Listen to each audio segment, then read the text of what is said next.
디모데전서 3장의 말씀 함께 봅니다. 디모데전서 3장 2절 말씀 같이 보겠습니다. 3장 2절 함께 봉독하겠습니다. 그러므로 감독은 책망할 것이 없으며 한 아내의 남편이 되며 절제하며 신중하며 단정하며 나그네를 대접하며 가르치기를 잘하며. 지난 주일 예배 후에 결혼을 앞둔 형제 자매가 인사하러 왔어요. 그리고 한 1시간 정도 결혼 교육을 같이 하면서 둘이 왜 결혼하려고 하니, 어떤 게 좋아서 결혼하려고 하고, 또 남편의 자리, 아내의 자리가 무엇인지, 이런 다양한 결혼 교육을 1시간 정도 같이 했었습니다. 그러다가 자매가 그런 얘기를 해요. 결혼 예식 준비하면서 결혼이 이게 둘만의 결합이 아니라는 걸 다시 한번 느꼈다라는 거예요. 그 예단 문제 가지고 마음고생을 너무나 크게 해가지고 진짜 자기는 관둘까라는 생각까지 했다라는 거죠. 그러면서 이제 앞으로도 결혼한 다음에 이런 어려움이 또 있으면 어떨까, 이런 염려 어린 말을 해요. 결혼한 이후에 이런 어려움이 또 있을까요, 없을까요? 제가 쐐기를 박았어요. 분명히 있다. 분명히 있다. 우리는 지금도 가끔 싸운다. 그런데 다른 게 있다면, 아침에 싸웠는데 저녁에 만날 때 왜 싸웠는지 모른다. 그냥 지나간다. 점점점 그 싸움의 정도에 대해서 그게 이제 가정 가운데 미친 영향은 줄어들게 되어지죠. 그러면서 느껴지는 게, 가정이라는 것은, 건강한 가정이라는 것은 저절로 되어지지 않죠. 절대 저절로 되어지지 않습니다. 싸울 때에도 잘못 싸우면 계속 평생 계속 그 싸움으로 하는 거예요. 근데 서로 싸우면서 깎여지고 다듬어지고 알아가다 보니까 서로가 하나가 되어져 가고 이해하게 되어지고 그 싸움의 강도와 내용들이 달라지는 것입니다. 건강한 가정 그냥 되지 않습니다. 저절로 되지 않습니다. 노력을 들여야 되고 수고해야 되고 지혜도 필요하고 인내도 필요하고 양보도 해야 되고, 더욱더 중요한 것은 건강한 가정은 절대 혼자 노력해서 되지 않죠. 남편과 아내가 서로 함께 노력해야지 건강한 가정을 이룰 수가 있어요. 한쪽에서 일방적으로 양보하고 계속 희생해서 절대 건강한 가정 되지 않죠. 양보하고 희생한다 어떻게 됩니까? 언젠간 폭발해요. 언젠가는. 제가 다시 한번 주지시켰어요. 남편을 아버지로 기대하지 마라. 아내를 어머니로 기대하지 마라. 평생에 어머니와 아버지 같은 분은 딱 한 분들밖에 없다. 부모님은 져주지만 남편과 아내는 안 져준다. 서로가 같이 양보해야 된다. 건강한 가정이라는 게 쉽지 않죠. 서로 노력해야 됩니다. 바울이 지금 성숙한 그리스도인, 존경받을 만한 그리스도인으로 서기 위해서 건강한 가정을 세워가는 것을 매우 중요하게 말하고 있어요. 우리가 정말 왜곡되게 알고 있는 것 중에 한 가지가 뭐냐면, 가끔 그런 분들이 있죠. 교회 일 열심히 하면 하나님께서 알아서 가정을 지켜주셔. 남편 지켜주시고 자녀 지켜주시고 잘 되게 해주셔. 이렇게 말하잖아요. 근데 이것은 사실 엄밀히 말해서 죄송하지만 결코 그렇지 않아요. 교회 일 열심히 하고 아버지께 열심히 하고 교회에 충성 봉사하면 남편 챙겨줍니까? 아내 챙겨주고 자녀 챙겨주십니까? 아니에요. 만약에 그런 분이 있어가지고 아니야 진짜로 나는 그랬어 라고 고백하는 분이 있다면, 그분은 교회에 열심을 내는 건 못지않게 가정에 열심을 냈기 때문에 그런 거예요. 본인들은 모르겠죠. 가정에 열심을 냈는지 모르죠. 그런데 본인이 남편의 자리에서, 아내의 자리에서, 부모의 자리에서 교회 일 열심히 하는 것만큼 가정에서도 열심히 했기 때문에 그 가정이 잘 되는 거예요. 교회 일만 열심히 해서는 절대로 가정이 잘 되지 않아요.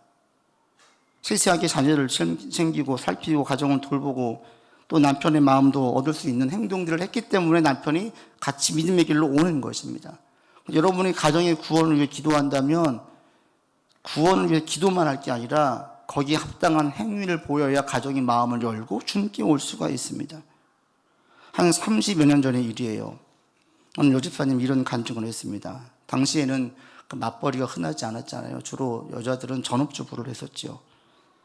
이분이 이제 제자훈련 공부를 같이 했는데 교회에서 그 주제 중에 이번 주 주제가 섬김이었어요. 그리고 그때 숙제가 뭐였냐면 남편 발 씻기는 게 숙제였어요. 제자도. 그게 다 숙제가 되어서 이제 어느 기간을 정해놓고 그 집에 와서 발을 씻긴 이후에 와서 서로 고백하고 나누는 시간을 갖는 자리였습니다. 그 숙제를 받고 집에 와서 남편의 발을 씻기려고 하는데 이게 어렵더라는 겁니다. 안 되더래요. 남편의 발을 씻기려고 했었는데 이게 안 돼서 계속 차일피일 미루게 됐어요. 결국에는 이제 마지막 날이 된 거예요. 내일 이제 공부 모임에 참석해야 되니까 오늘까지 발을 씻겨야 되는 거예요. 도저히 안 돼가지고 막 기도했대요. 하나님, 남편 발을 씻길 수 있는 마음과 행동 달라고 막 기도했대요. 남편이 퇴근하고 오자마자 바로 그냥 화장실로 데려갔대요. 여보, 이쪽으로 와봐요. 그러면서 오늘 피곤했지요?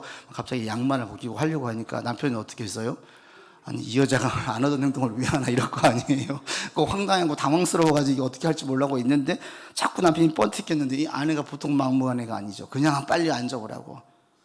양말 벗기고 앉아가지고 발을 씻겼대요. 남편이 당황스럽죠. 그런데 발을 씻기는 그 순간 잠깐 정적이 흐르고 이 남편도 얼마나 당황스럽겠어요. 한 번도 자기 발을 씻겨보지 않은, 아니 어쩌면 그 어릴 때 이후로 한 번도 누가 내 발을 씻겨본 적도 없겠죠. 그 발을 지금 아내가 씻기고 있으니까 얼마나 당황스럽고 좀 이렇게 뻘쭘하겠어요. 근데 아내도 지금 발을 씻기는데 갑자기 그런 생각이 들더래요. 남편이 우리 가정을 위해서 정말 고생하고 있는데 갑자기 그런 마음이 들더래요. 그러면서 울컥해가지고 정말 정성을 다해서 고마운 마음으로 남편의 발을 씻겼대요. 그래도 남편이 참 어색하죠. 그 시간이 흘렀어요. 다음날 아침에 남편이 출근하기 전에 봉투를 하나 건네드려요. 당신 집안일하고 아이들 신경 쓰느라고 힘들었지 요즘 제대로 옷 한 벌 못 입었는데 하나 사 입어 봉투를 주고 가더래요. 나중에 열어보니 왜 주여가 나와요? 나중에 보니까 50만 원이 들어있더래요. 30여 년짜리 50만 원, 얼마나 큰 돈이에요. 그걸 받고 사실 이제 감동을 한 거예요. 이분도 자기가 뭘 바라고 한 게 아니고 사실은 남편이 사랑스러워서 한 게 아니라 숙제로 시작했던 건데 하다 보니까 남편에 대해서 너무 고마운 마음이 들고 이 마음이 전달되어지니까 남편도 큰 감동을 받은 거예요. 어떻게 되겠습니까? 자연스럽게 교회로 인도되는 거예요. 하나님의 일을 열심히 하니까 그냥 가정이 구원받는 게 아니라 그 감동이 가정 가운데서 행위로 나타나니까 남편이 감동을 하고 자녀가 마음이 열려지고 그 집이 믿게 되어지는 겁니다. 혹시 주변에 누군가가 아니야, 교회 일만 열심히 하면 하나님께서 가정 지켜주실 거야 라고 이야기한다면 지나치게 한쪽으로 치우친 메시지예요. 성경은 절대 그렇게 이야기하지 않습니다. 교회 일도 충성하고 가정도 충성하라고 이야기합니다. 왜? 하나님께서 가장 귀히 여기는 두 개의 공동체가 교회 공동체와 가정 공동체예요. 가정은 하나님이 직접 세우신 공동체이고 교회는 예수 보혈의 피로 세운 공동체입니다. 그래서 가정 공동체와 교회 공동체를 같이 힘쓰는 것을 주님이 귀히 여깁니다. 그리고 바울은 일생을 살면서 교회 공동체에 힘썼죠. 가는 곳마다 교회를 세우려고 애를 썼어요. 믿는 자들이 흩어지지 않도록 하기 위해서. 모여야 그들이 힘을 내니까. 같이 모여야 넘어지지 않고 연합해서 함께 힘을 내어 일어날 수 있으니까 교회를 계속 세웠어요. 그럼에도 불구하고 오늘 본문에도 보면 교회 리더를 세울 때의 그 기준이 교회 일 열심히 하는 것, 그게 아니라 건강한 가정을 세우고 있는지를 살피라고 이야기해요. 바울은 일생을 가정보다는 교회를 세우는데 더 많이 치우쳐 있었지만 그 교회의 리더를 세울 때에는 그 사람이 몸담고 있는 가정에서 그 가정을 어떻게 건강한 가정을 만들고 있는지를 매우 중요하게 여겼다는 것입니다. 그러니까 여러분, 우리 교회 가운데에도 교회 헌신하고 귀히 여긴 분들이 있어서 얼마나 감사한지 몰라요. 참 감사드려요. 저는 그분들을 볼 때마다 계속 그분의 개인과 가정을 위해 기도합니다. 교회만 든든히 서가고 가정이 무너져간다. 성경적이지 않아요. 하나님께서 원하시는 것도 아니고 저도 원하지 않습니다. 교회도 든든히 서가기를 원하고 여러분 개인과 가정도 든든히 서가기를 원합니다. 우리 교회가 그런 교회가 됐으면 좋겠어요. 교회에 오시는 분들이 다 잘 되고 가정도 평안해지고 문제가 해결되어지고 하나님께 더 가까이 나아가고 교회가 건강해지고 부흥하는 것처럼 가정도 건강해지고 든든해질 수 있기를 바랍니다. 여러분 가정을 위해서 기도하십시오. 하나님은 교회를 위해서 힘쓰고 헌신한 자를 귀히 여기시지만 동시에 가정을 위해서도 가정을 귀히 여기고 힘쓰고 헌신하는 것도 동일하게 귀히 여기십니다. 교회 일만 하나님의 일 아니에요. 여러분, 가정에 하는 일도 하나님의 일이에요. 평범한 일인 것 같고 일상적인 반복되어진 일 같지만 그 일 자체가 대단히 귀한 하나님의 일로 여러분 인식하시기 바랍니다. 아멘. 이게 일이에요. 정말 중요한 거예요. 그래서 하나님께서 허락하신 여러분의 가정을 매우 귀히 여기고, 교회에서 행동들이 믿음의 행동인 것처럼 가정에서의 행동도 믿음의 행동임을 아시고 가정을 세우는 데 힘을 쓸 수 있는 여러분들 되기를 바랍니다. 가정을 바르게 세울 때, 가정을 바르게 세우는 사람이 성숙한 사람이고 교회 리더로 서야 할 사람인데, 바울이 그러면 가정을 위해서 강조하는 게 무엇인지 한번 보시지요. 여러분 2절 보십시오. 2절 다시 읽겠습니다. 그러므로 감독은 책망할 것이 없으며 한 아내의 남편이 되며 절제하며 신중하며 단정하며 나그네를 대접하며 가르치기를 잘하며. 첫 번째, 가정에 대한 내용이 뭐가 있습니까? 2절에 보시면 한 아내의 남편이 되는 것이 얘기가 있어요. 이게 뒤에 가시면 집사에 대한 자격계도 똑같은 얘기가 있습니다. 여러분 12절에 내려가 보십시오. 같이 읽습니다. 집사들은 한 아내의 남편이 되어 자녀와 자기 집을 잘 다스린 자여야 한다. 한 아내의 남편, 우리가 볼 땐 너무 당연하잖아요. 그럼 아내가 둘이 남편이 있습니까? 없잖아요. 근데 이것을 감독과 집사, 교회 리더를 세울 때에 으뜸으로 세워놨어요. 왜? 디모데가 섬겼던 그 에베소의 상황들은 그러지 않았거든요. 항구 도시예요. 뱃사람이 있는 곳 특징을 아십니까? 그들은 돈을 함부로 막 다 써요. 왜? 언제 죽을지 모르니까. 돈을 잘 벌기도 하고 잘 쓰기도 해요. 어디서 쓰겠어요? 술 마시는데 다 쓰죠. 거기엔 누가 있어요? 몸을 파는 여성들이 있는 거예요. 그러니까 윤리적으로 대단히 타락되어져 있었어요. 그리고 당시의 사회는 지금과 같이 남녀가 평등하지 않았죠. 철저하게 남성 중심의 사회였어요. 그래서 남자들이 다른 여자와 함께 관계를 맺는 것이 그 당시 사회에서는 큰 문제가 되지 않았어요. 여자들은 사회적인 활동도 제약이 있었죠. 남자가 밖에서 뭐 하는지 몰라요. 묻지 않는 게 미덕이에요. 남편이 뭐 했는지 모르고 묻지도 않고 알려고도 안 했어요. 남편들은 자연스럽게 능력이 있으면 밖에서 여성을 만나는 것이 매우 자연스러웠었어요. 그러할 때 사도 바울이 콕 집어서 분명하게 말하죠. 윤리적으로 남편의 자리를 지키는 것이 매우 중요하다. 건강한 가정을 세우는데 으뜸이다. 그 얘기를 하고 있어요. 오늘날 사회를 바꾸면 이건 남편들에게 하는 얘기일까요? 아닙니다. 오늘날은 남편과 아내 모두에게 하는 얘기예요. 지금은 남자 여자 모두 다 가정을 건강하게 만드는 데 중요한 역할을 하잖아요. 이때만 해도 남자가 결정적인 키를 가지고 있었어요. 건강한 가정을 만드는 데 좌지우지하는 것은 남자였어요. 근데 지금은 남편, 아내 모두 다 중요하죠. 남편이 바람 피우면 여자는 어떻게 해요? 요즘에는 뭐라고 조언해요? 세상 사람들이 너도 바람 피워 그러잖아요. 가정을 지켜 어떻게 해가 아니라 그럼 너도 바람 펴버려 이렇게 얘기를 세상에서는. 몇 년 전의 일이에요. 교회 집사님이, 젊은 집사님이 해외 연수차 나가게 됐어요. 관광을 좀 다니면서 여성 직원들이 잠시 내리는 사이에 마이크를 잡고 한 분이 그러더래요. 저녁에 함께 가실 분들, 남자분들 연락 주세요. 손 들어주세요. 그러니까 한 두어 분 빼고 다 손을 들더래요. 이게 무슨 얘기인가 했더니 저녁에 이제 그 여성 직원, 여성들이 있는 그런 곳에 간다는 거예요. 갔다 와서 그 얘기를 저에게 하는 거예요. 목사님, 자기는 그런 얘기를 듣긴 했지만 처음 겪어봐서 깜짝 놀랐다고. 자기 말고 한 두 분 빼놓고 남자들이 다 손들었다는 거예요. 저도 깜짝 놀랐어요. 아, 그래? 모든 부서가, 모든 모임이 그러진 않겠지만 그런 곳이 있고 그런 것을 그렇게 크게 문제로 삼지 않는 남자들이 많다라는 거죠. 여러분, 지금 윤리적으로 볼 때 어떻겠습니까? 더 지키려고 하겠습니까? 이걸 무너지는 게 쉽겠습니까? 점점 더 무너지는 게 쉬워요. 예전에 남자들만 많이 바람폈지만 지금은 어때요? 남편, 아내 할 것 없이 다 똑같습니다. 여기에 대해서 사도 바울이 이야기할 때 가정을 지키는 첫 번째는 자기 몸을 지키는 거라는 거예요.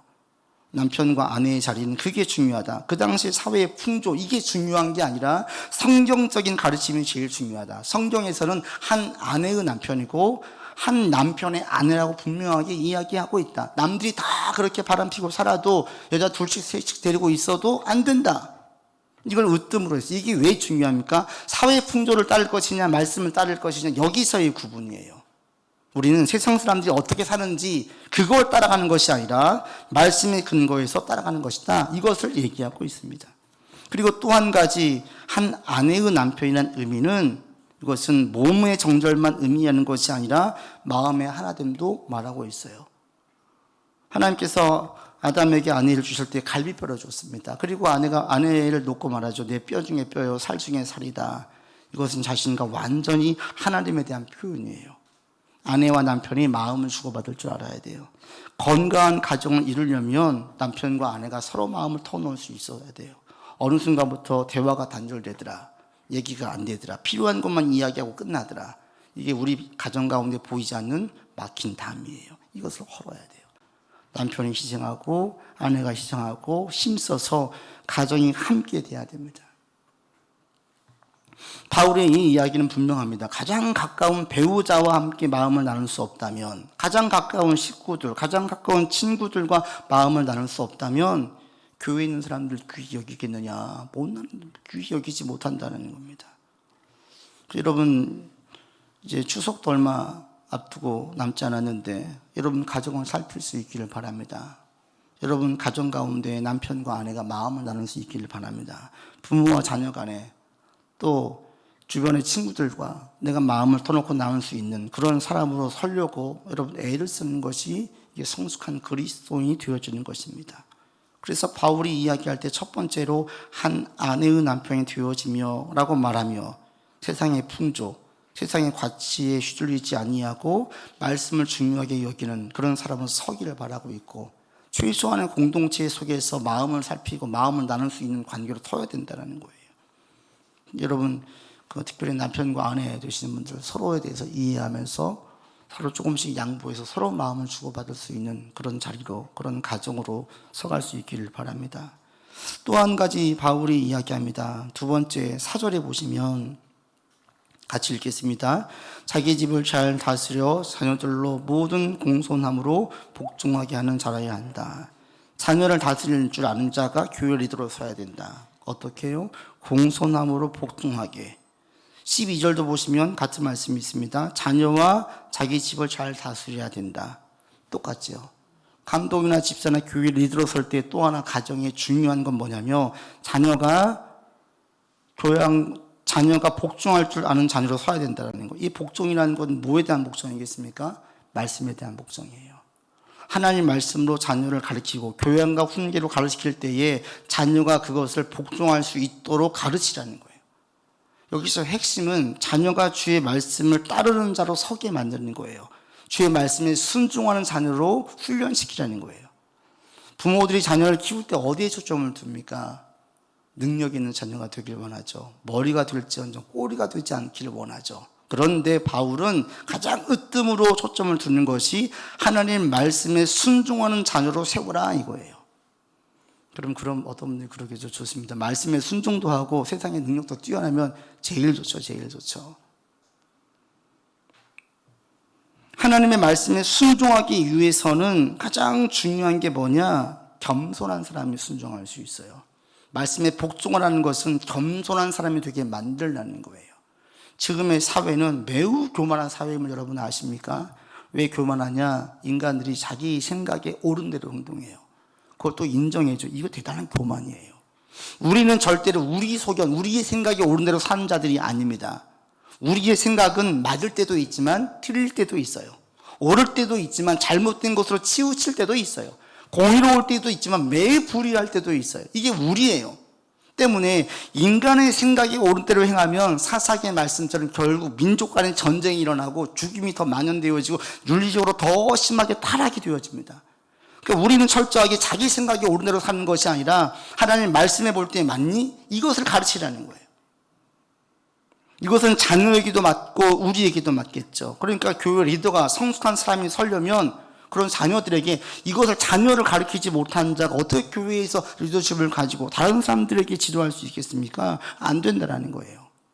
부모의 복종 아래에 있는 자녀들도 가르치지 못하면 교회의 일반 형제와 자매의 일을 어떻게 그렇게 가르칠 수 있겠냐 이거예요.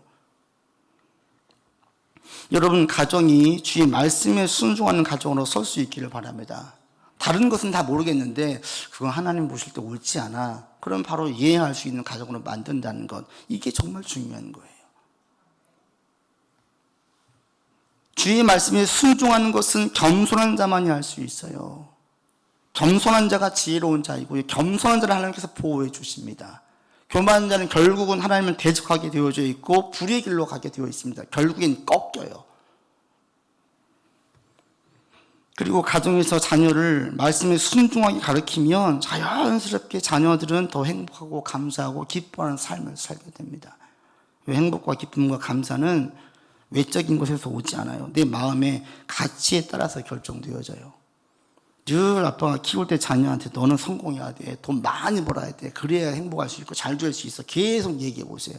그럼 이 아이는 크면서 돈 많이 못 벌면 불행하다고 생각해요. 돈 많이 못 벌면 자기는 성공하지 않는 인생이라고 생각을 해요. 반대로 돈을 많이 벌면 자기는 성공한 인생이라고 생각을 해요. 그리고 거기에서 행복을 얻으려고 하고 거기에서 기쁨을 찾으려고 하죠. 그런데 성경적으로 가르쳐서 돈이 첫 번째가 아니야, 높은 자리가 첫 번째가 아니야, 하나님의 말씀에 순종해서 주님의 뜻을 따라 살아갈 때에 이런 것들은 그렇게 중요하지 않아 라고 가르치면 그것들이 그들의 행복과 기쁨이 되지 못해요. 예를 들면 저는 차가 그렇게 크게 차가 중요하지 않아요. 그냥 우리 가정 찰 수 있는 그런 차면 돼요. 그러니까 좋은 차를 타는 사람들, 외제차를 타는 사람들이 하나도 부럽지 않고 애들한테 부럽다라 하기는 해본 적도 없고 그걸 원하지도 않아요. 그런데 좋은 차를 늘 타고 싶은 갈망이 큰 분들은 어떻겠습니까? 그 차를 타지 못하면 자기는 행복하지 않은 거예요. 그 차를 타야지 행복한 거예요. 행복이 거기에 두고 있으면 결국에는 돈이 많이 없으면 불행한 것이고 돈이 많으면 행복하다고 생각을 해요. 차가 중요하냐 중요하지 않냐, 차를 중요하게 여기고 차를 더 애착을 가시는 분들이 있어요. 이걸 나무라는 게 아니고 이걸 뭐라고 하는 게 아니라 가치를 얘기하는 거예요. 내 마음에서 어디에 가치를 두고 있느냐가 행복과 기쁨과 감사를 나누어져요. 나의 행복의 기준은 우리 가정이 화목이다, 좀 못 살아도 괜찮다, 좀 힘들어도 괜찮다, 여기에 첫 번째에 두어지면 아이들도 크면서 그런 생각을 하게 되어지는 거죠. 여러분들이 자녀들을 주의 말씀으로 교양과 훈계로 잘 가르칠 수 있기를 바랍니다. 그러면 자녀가 자연스럽게 감사가 넘치는 자녀가 돼요. 행복하고 기뻐하는 자녀가 돼요. 이게 지혜이고, 여러분 결국 자녀들 전부 다 행복하길 바라고 있지 않습니까? 그래서 우리가 주의 말씀과 주의 훈계로 자녀를 가르칠 수 있고 또 동시에 나 자신도 살필 수 있기를 바랍니다. 남들이 중요하게 여기는 것, 그게 그렇게 중요하지 않습니다. 하나님께서 중요하게 여기시는 것이 정말 중요한 거예요. 거기에 관점을 두고 살면 더 행복해져요. 더 감사해져요. 그리고 마음 가운데 평안도 있습니다. 왜요? 하나님은 전능하시기 때문에 하나님께서 끝까지 우리를 지켜주셔요. 주님이 죽기까지 우리를 사랑하셨기 때문에 우리를 절대 버리지 아니하세요. 이게 자녀 가운데 각인되어져 있으면 아무리 힘들고 어려워서 그 자리를 털고 일어날 수가 있습니다. 근데 인생이 끝났다, 아무도 나를 도와주지 않는다, 너무 외롭다, 이러면 그냥 무너지는 겁니다. 여러분의 자녀가 주님을 의지하고 주님을 따르면서 살 수 있도록 주의 교훈과 훈계로 자녀를 가르칠 수 있는 부모들 되기를 바랍니다. 동시에 여러분 자신도 한번 살펴보십시오. 내가 주의 교훈과 훈계를 중요하게 여기고 있는가? 하나님이 나를 보호하시고 인도하심을 내가 확신하고 있는가? 이런 확신 가운데 나갈 수 있기를 바랍니다. 마지막으로 한 가지 더 보겠습니다. 가정에 대해서 또 한 가지 얘기하는데 5절 보겠습니다. 같이 읽습니다. 사람이 자기 집을 다스릴 줄 알지 못하면 어찌 하나님의 교회를 돌보리요. 12절도 똑같이 있죠. 읽어볼까요? 집사들은 한 아내의 남편이 되어 자녀와 자기 집을 잘 다스리는 자가 되어야 된다. 자기 집을 다스릴 줄 알아야 돼요. 이 집을 다스린다는 것은 리더십을 의미할 수도 있지만 또 한 가지가 포함되어 있는데 경제적 부분이에요. 집안의 가장이라면 집안의 경제적인 부분을 책임져야 된다는 거예요. 근데 이게 오늘날에는 남자들에게만 제한된 말씀이 아니겠죠. 당시에는 남성 중심 사회이고 남자만 경제 활동을 했는데 오늘날은 맞벌이에요. 남자 여자 다 활동을 해요. 그러니까 이 말씀은 남편과 아내에게 다 주는 말씀이에요. 가정을 지켜야 된다. 가정을 지키라는 것은 뭐냐? 경제적인 부분에 있어서 지혜가 필요하다. 경제적인 부분에 대해서 규모 있게 행하지 못한다면 그 사람은 지혜롭게 가정을 잘 돌보지 못하는 사람이다. 즉 현실적인 문제를 절대 가볍게 여기지 않아요. 믿음이라는 것은 현실을 배제하고 현실을 그냥 뛰어넘는 존재들이 아닙니다. 현실을 다 고려하고 거기에 근거해서 올라가는 자들입니다. 여러분, 물질에 완전히 자유한 자가 있습니까? 없어요. 물질 자유하려면 산속에 들어가야 돼요. 산속에 들어가도 물질 자유하지 못합니다. 그래서 잠언서가 이 부분에 대해서 분명하게 지혜를 분명하게 콕 집어서 말씀해 주고 있어요. 인간이 얼마나 한계가 있는 존재이고 연약한 존재인지. 잠언서 이렇게 말씀하지 않습니까? 하나님, 나로 하여금 부하게도 마시고 가난하게도 마십시오. 내가 부에서 하나님을 모른다 할까 두렵습니다. 부자가 되면 교만해진다 이거예요. 교만해지면 하나님 무시하고 자기 멋대로 살아가니까. 하나님 모른다 할까 두렵습니다. 나로 가난하게도 마십시오. 내가 가난해가지고 죄를 지을까 두렵습니다. 가난해지면, 궁핍해지면 이제 이거 좋은지 안 좋은지 안 가리죠. 생존의 문제가 되면 죄인지 아닌지를 따지지 않고 일단 붙잡는 거예요. 그러다 보니까 죄를 짓기가 쉽다는 겁니다. 이게 우리 인간에 대해서 정확히 얘기해 주고 있습니다. 여러분들이 너무 가난해지지 않기를 바랍니다. 여러분 너무 부하지도 않기를 바랍니다. 여기는 아멘이 안 되죠. 가난해지지 마세요. 그러니까 제가 볼 때는 가난해도 안 되는데 부자 되는 것을 목적으로 들고 하지 않으면 돼요. 성경에 보면 부자로 만들어주신 분들이 있어요. 근데 그들은 부자가 초점이 아니었어요. 부자가 초점이 아니었는데 부자가 됐어요. 그럼 그분들은 물질에 걸려 넘어지지 않아요. 부자가 목적인 분들은 걸려 넘어져요. 여러분들이 정말 자연스럽게 복받아지고 잘 되면 얼마나 좋겠습니까? 근데 주님 안에 있을 때 한 가지는 분명합니다. 주님께 순종하면 절대 가난해질 수는 없습니다. 가난해지려고 해도 가난해지지 않아요. 우리 한국 사회에서는. 왜? 성경 말씀에 순종하면 주님께서 우리가 게으르길 원하겠습니까? 자기 일에 그냥 나태하길 원하겠습니까? 하나님은 자기 일에 충성한 사람이 되길 원하십니다. 무슨 일을 하든지 주님께 한테 최선을 다하길 원하십니다. 이런 사람들은 가난해질 수가 없어요. 지금은 어디든지 진짜 힘든 일이라도 먹고 사는데 내가 열심히 하면 먹고 살 수는 있어요. 그게 힘든 일을 우리나라 사람들이 안 하려고 하죠. 외국인 노동자들이 다 들어오죠. 힘든 일을 안 하려고 하는 거예요. 지금 한국 사회에서는 주님 뜻에 순종하면 절대 먹고 사는 데는 지장이 없게 만들어줘요. 근데 문제가 생기는 건 우리 가운데 욕심이 들어가서 문제예요. 욕심이.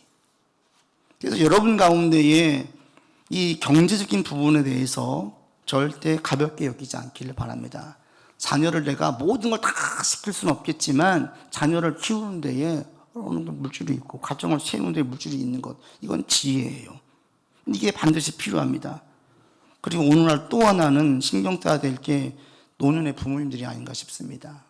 이제는 사회적으로 또 수명이 너무너무 길어지고 또 그분들이 경제활동도 줄어들면서 노부모님들에 대해서도 자녀들이 책임지는 게 좀 필요해요. 물론 40대, 50대, 60대까지도 더 큰 부담을 가지고 있겠지만 그럼에도 불구하고 우리가 이 부분을 신경 써야 됩니다. 지난주에 80대 어느 할머니가 복도에서 생활하는 걸 그 기사를 봤어요. 깜짝 놀랐어요. 이게 어느 딴 나라 얘기인가 했더니 우리나라에서 한 보름 정도 아파트 복도에서 생활하시는 거예요. 그 기사를 자세히 읽어보니까 3남매가 있었는데 이 할머니가 엄청난 부자였어요. 첫째 딸, 둘째 아들에게 수십억 대의 건물들을 줬어요. 셋째 딸에게도 그 오피스텔 월 600 나오는 건물을 줬대요. 그런데 할머니는 지금 쪽박차가지고 거리에 나앉는 거예요. 서로가 자기에게 조금 줬다고 원망하는 거예요. 그 셋째 딸과 함께 살다가 딸이 그 집을 자기 어머니 모르게 팔고 나가버려서 비밀번호도 바꿔버렸어요. 기가 막힌 일이죠. 어찌됐든 아무리 서운해도 자기 부모님에 대해서 이렇게 하는 것은 매우 큰 죄예요. 내 부모를 공경하라. 인간 관계에서 제일 첫 번째예요. 이런 일은 다시는 우리나라에 있으면 안 되는 것입니다. 여기에 대해서 지나치게 사회의 질타가 있어야 되고 많은 비난이 그 사람들 들어가야 돼요. 얼마나 큰 죄를 저질렀는지. 그 부분을 보면서 부모님을 공경하고 부모님에 대해서 신경 쓰는 부분이 참 필요하다는 생각을 하게 됩니다. 여러분, 재정적인 부분에 대해서 지혜롭게 잘 준비하셔서 가정을 세우는 데에 지혜롭게 건강하게 잘 세워갈 수 있기를 바랍니다. 말씀을 맺습니다. 여러분, 가정 사역도 매우 귀한 하나님의 사역입니다. 우리 교회가 든든히 서갈 수 있도록 계속 기도 부탁해드리고 힘써 주십시오. 그러나 동시에 여러분 개인도 여러분 가정도 든든히 서갈 수 있도록 힘쓰셔야 돼요. 그게 하나님께서 가장 원하는 일입니다. 하나님께서 귀히 여기는 교회 공동체와 가정 공동체 모두가 다 든든하게 서갈 수 있기를 바라고요. 추석 명절이 다가오고 있는데 이때에 다시 한번 식구를 돌아보고 우리의 가정이 말씀 안에 서 있고 말씀 속에서 세워져 가고 있는지를 살피면서 여러분 가정이 주 안에서 든든하게 서갈 수 있기를 바랍니다. 기도합시다. 아버지 하나님, 주님께서 세우신 우리의 가정, 하나님의 귀한 사역지로 알고 남편의 자리, 아내의 자리, 또 부모의 자리, 자녀의 자리로 잘 섬길 수 있도록 인도하여 주시옵소서. 하나님, 우리의 가정이 천국이 되기를 원하고 주님의 주관하심과 다스리심이 충만한 가정이 되기를 원합니다. 그러기 위해서 우리 가운데 지혜도 주시고 현실적인 주님 지혜도 주셔서 우리의 가정 영적인 부분 또 육적인 부분도 함께 돌보고 살피면서 나아가는 우리들에게 인도하여 주시옵소서. 무엇보다도 말씀을 귀히 여기고 순종한 우리의 가정이 되기를 원합니다. 아버지의 말씀을 가장 귀히 여기고 말씀 앞에 모든 식구들이 순종하고 따를 수 있는 가정, 여호와를 경외하는 가정으로 온전히 세워주시옵소서. 우리 구주 예수 그리스도 이름으로 기도드립니다. 아멘.